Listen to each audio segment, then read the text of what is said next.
Hello everyone, Buzzkiller here, and welcome back to Space Engineers. Now it's been a while since I've done a Star Citizen build in this game, so I figured it was about time to go ahead and start a new project. And if you've been watching the channel, you'll know that I've been working on the Drake Caterpillar, and actually live streamed a couple of the builds, a couple of the sessions. But I've got about 20 hours of work into the Caterpillar at this point, and of course I can't live stream that entire time. But you'll see, if you watch those live streams, you'll see the major build. Now, I've been building Star Citizen ships for a long time in Space Engineers. It actually started off, I was on a business trip, and I built the 890 Jump because my laptop can't run Star Citizen. And that was the first ship I shared with you guys here on YouTube. From there, I built this freelancer for Lag, also known as Lame Ass Gamecast. He's Gaming with Jim's brother. And I think the Creeper dude requested the 300i, so I built that next.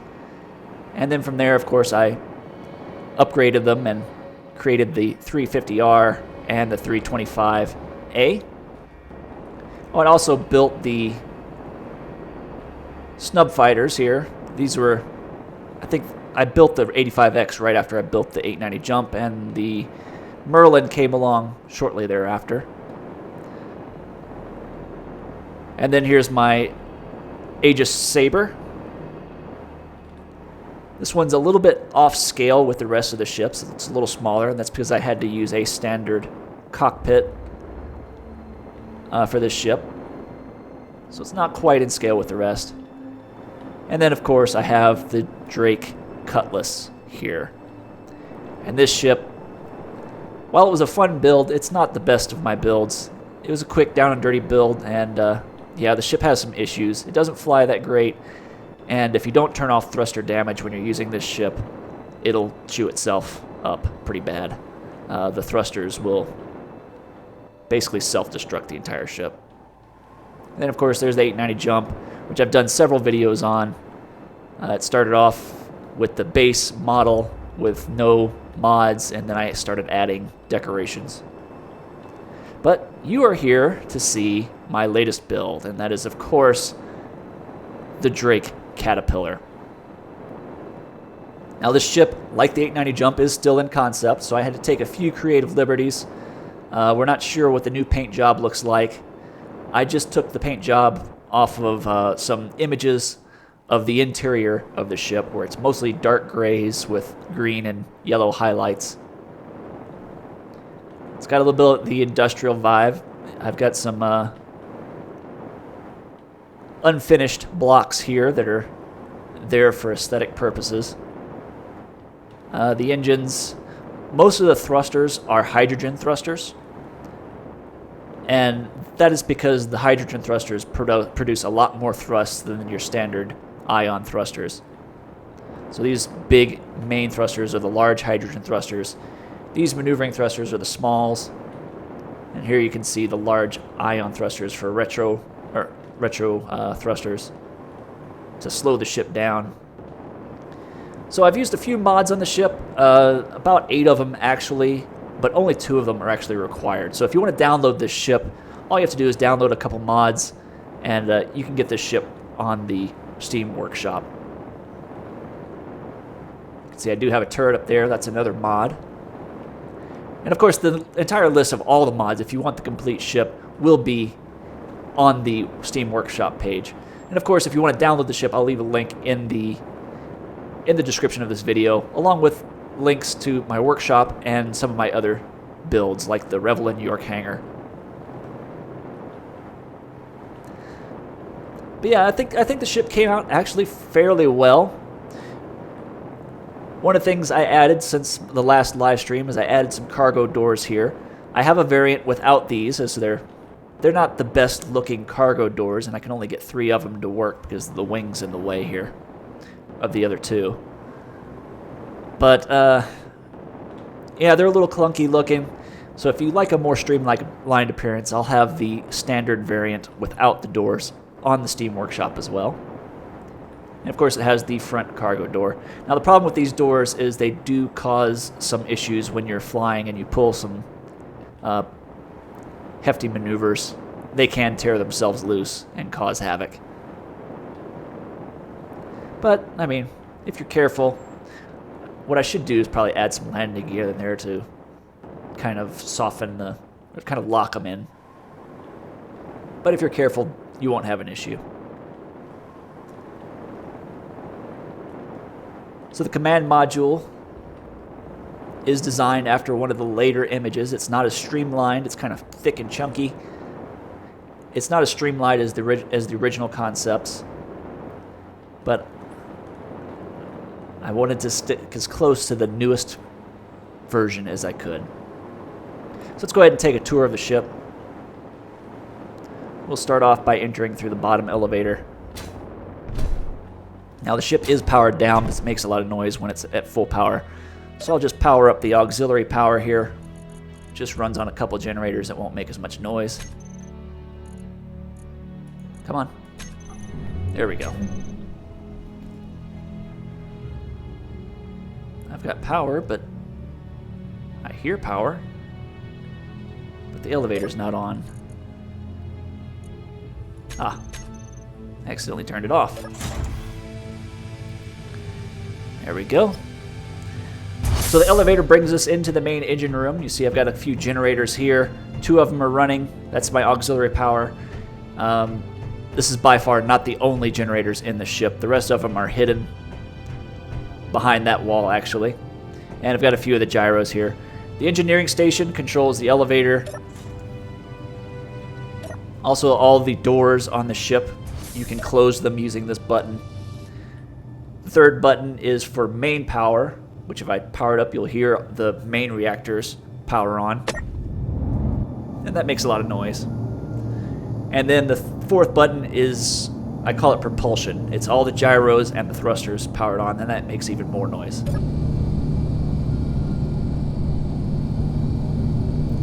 So for the tour, I'll just leave these off and just stick to the auxiliary power.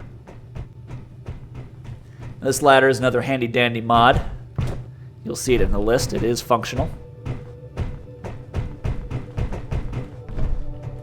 And here we have the dining room / rec area. And this is another mod. I'm going to try to speed up here because I know this video is going to take a bit. These oxygen canisters are actually hydrogen canisters. That's another mod. They're called custom hydrogen canisters.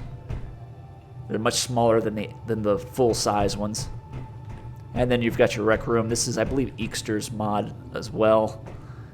For the pool table, video games, rec equipment. This door leads back to where I've hidden the majority of the gyros. This is a jump drive, and below this is a large arc reactor.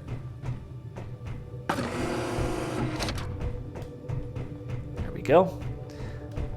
Taking a look at the rest of the ship, this is the main spire. This is the tractor beam controllers station. Let me turn on my HUD.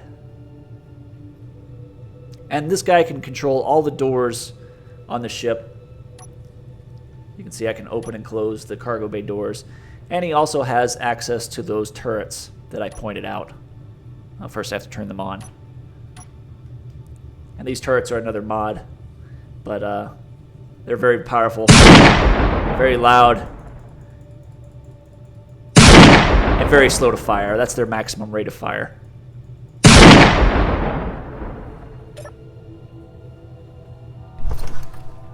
There we go. This door leads to the command module, which I'll show you later. This first room is sort of a truncated cargo room. You can see the 2 doors leading into the engine room. I may end up eventually plumbing the ship for survival mode. It's got a lot of plumbing already for the hydrogen thrusters. And I can probably repurpose that to use it as cargo and whatnot. Refineries. This is the first main cargo module. This one is behind the wing, so it doesn't have a door. So you get an idea of what the other ship variant looks like. All of the cargo modules look like this. This is the first module with a door, which I have a button both on the inside and the outside to control.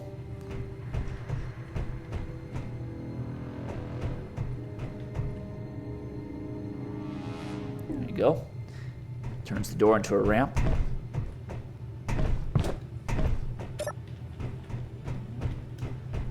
The next three are pretty much the same, except for, well, in this one, I've crammed a Merlin in here. A little running joke I had with the guys that I was live streaming with. Why do Star Citizens always want to stick their Merlins where they don't belong? Well, I couldn't fit it in the front cargo bay, but I was able to put it in the sides.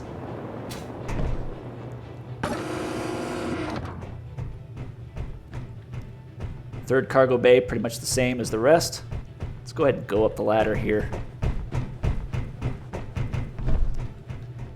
So that brings us to the front cargo bay, our front module. And you have the control station here.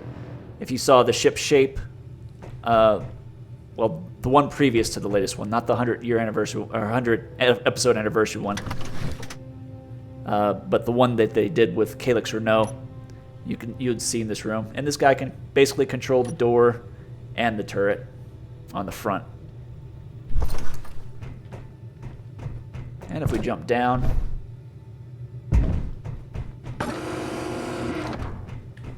you can see that you have a button here. I have more buttons just in case, because I may end up expanding the functions in this room. But this button controls the door. Here you can see the control room up top. And all of these doors have a button on the outside that you can click to open and close them as well. All right, so let's head to the... Oops, accidentally hit Shift Tab. That opened my Steam. Let's go ahead and head to the command module, and we'll take the ship for a test flight. Well, of course, I've got to give you the tour of the command module as well.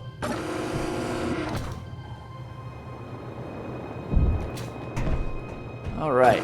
Now, the command module is designed to separate. I'm using merge blocks.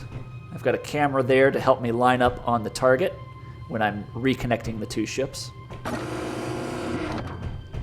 Here's the main flight deck. This is the pilot's seat. Co-pilot / operations, whatever. Got some jump seats for the rest of the crew and some of the gyros and generators used to power the ship when it is separated. Down this ladder, you have main engineering. Right now it's pretty Spartan in here, but those are the backs of the engines. The ship, this little command module uses all ion thrusters. They take up a lot less room than all the hydrogen. This is your sleeping area with some bunk beds and a locker. Of course, you have doors going out. And of course, what is a Star Citizen ship without a bathroom? And yes, you can sit on the toilet. All right, let's take the ship for a quick test flight. Now, thanks to the hydrogen thrusters being much more powerful than the ion thrusters, the ship does fly fairly well. So let's go ahead and power everything up here. Now I have two sets. The first 1 and 2 are both thrusters. I have some thrusters on the command module that need to be turned off when it's connected to the main hull. Otherwise it will burn into the hull. And you can see those sort of. Looks like we took a little bit of damage probably on my last connection. And this thruster is turned off as well, so it won't destroy that rear engine pylon. Overall, works pretty well. Let's go ahead and I'll stick to the exterior view so you can see how well the ship maneuvers. Go ahead and turn off the HUD for now. I do like the new sound effects in Space Engineers. They've done a lot of changes since my last build. And when we take off, you'll see that the ship does move out quite swiftly for such a big vessel. And again, I love those sound effects.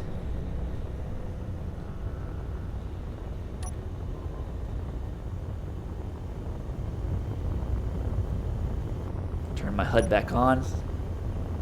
And we are already at top speed of 100 meters per second. So I'm going to let off, and we'll come to a stop. While we're doing that, I will go ahead and set up for a blind jump. So yes, the ship does have a jump drive as well. Let's see, we have 100%. All I have to do is I'm just going to wait for the ship to stop, just so we don't have any issues with the cargo doors. And we're stopped. Blind jump.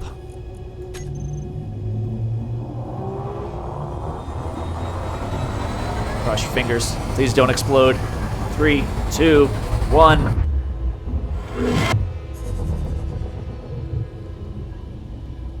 And we survived. Excellent. So now we are 666.7 kilometers away from our origin point at the foundry. And of course the jump drive is going to take a while to recharge, so we won't jump back in this video. But let's go ahead and prep the ship for disconnect. Now the first thing I need to do is turn back on those additional thrusters. And then I'll go into an external view so you can see the ship disconnect once I hit the 9 button. Here we go in 3, 2, 1. There you can see those thrusters are hitting the hull, but we get out of the way pretty quickly. Now command module, as I said, uses all ion thrusters, so it's not quite as maneuverable as the full ship. But it gets the job done. It would definitely make a decent, you could throw a little mini refinery or some cargo modules in here. Make a decent little exploring ship for survival mode in Space Engineers if you're so inclined.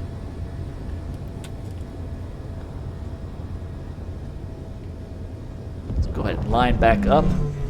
Now one of the problems with the merge blocks, you can see that my hot bar is completely empty now. When you disconnect, you lose everything and have to reset it up. I could use a connector, but it's a lot messier and it's not as reliable.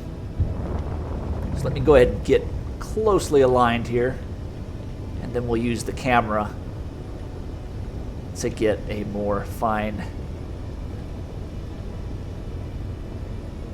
view. So I'm going to have to open up my control panel, select the camera and the merge block. Alright, we are pretty close. Now I want that X in the middle of the screen, not necessarily on the crosshair.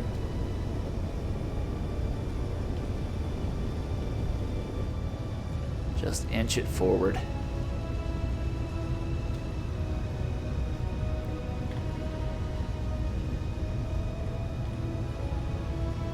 Close, and then I'm going to turn on the merge block and let it do the rest. Come on. There we go. And voila. We have returned to the mothership. Uh-oh. Looks like we lost... we lost all 3 cargo doors in the jump. Oh well, at least they didn't destroy the ship. But that is the problem with doors. I need to get some arresting gear, some landing gear, and lock those doors in to fix that. But anyway, that is the Drake Caterpillar. I hope you guys enjoyed the video as much as I enjoyed building the ship. I'll continue to iterate on the ship, and I may do an update video later on it once if I ever decide to get it ready for survival mode. But again, the ship is available on the workshop, and I will keep it updated to the latest version. So when you subscribe to the ship, you'll get all the changes that I make. Anyway, once again, this has been Buzzkiller, and until next time, I'll see you in the verse.